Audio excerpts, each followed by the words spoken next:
Hi అండి.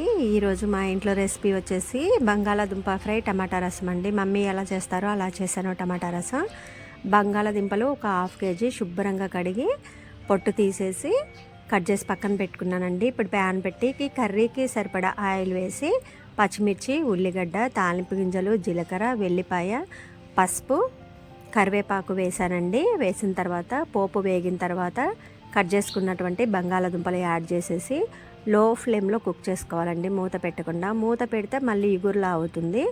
మనం మూత పెట్టకుండానే సిమ్లో పెట్టేసి కుక్ చేసుకోవాలండి. నాకు బాగా ఫేవరెట్ డిష్ అండి ఇది. నాన్ వెజ్ కంటే కూడా ఎక్కువగా నేను ఇట్లాంటి కర్రీస్ని ప్రిఫర్ చేస్తాను. ఇప్పుడు ఆ బంగాళాదుంపలు 75% కుక్ అయిన తర్వాత రుచికి సరిపడా సాల్ట్, కారం వేసుకుందామండి. అల్లం వెల్లుల్లి పేస్ట్ అయితే ఇగురు అవుతుంది, అందువల్ల అల్లం వెల్లుల్లి పేస్ట్ వేయకుండా నేను మామూలుగా చేశానండి. మీకు ఇంట్రెస్ట్ ఉంటే వేసుకోండి, అప్పుడు ఎగురు అవుతుంది. ఇది ఫ్రై లాగా రావాలంటే అల్లం వెల్లుల్లి పేస్ట్ వేయొద్దు. వెల్లిపాయలు అయితే దంచేసాను. రుచికి సరిపడా సాల్ట్ యాడ్ చేశానండి. ఇది నాన్ వెజ్ కంటే బాగా ఇంట్రెస్ట్గా తినేటటువంటి ఫేవరెట్ డిష్ అండి ఇది. దీనికి కాంబినేషన్గా టమాటా రసం పెట్టాను, అది కూడా పోస్ట్ చేస్తాను. Thanks for watching.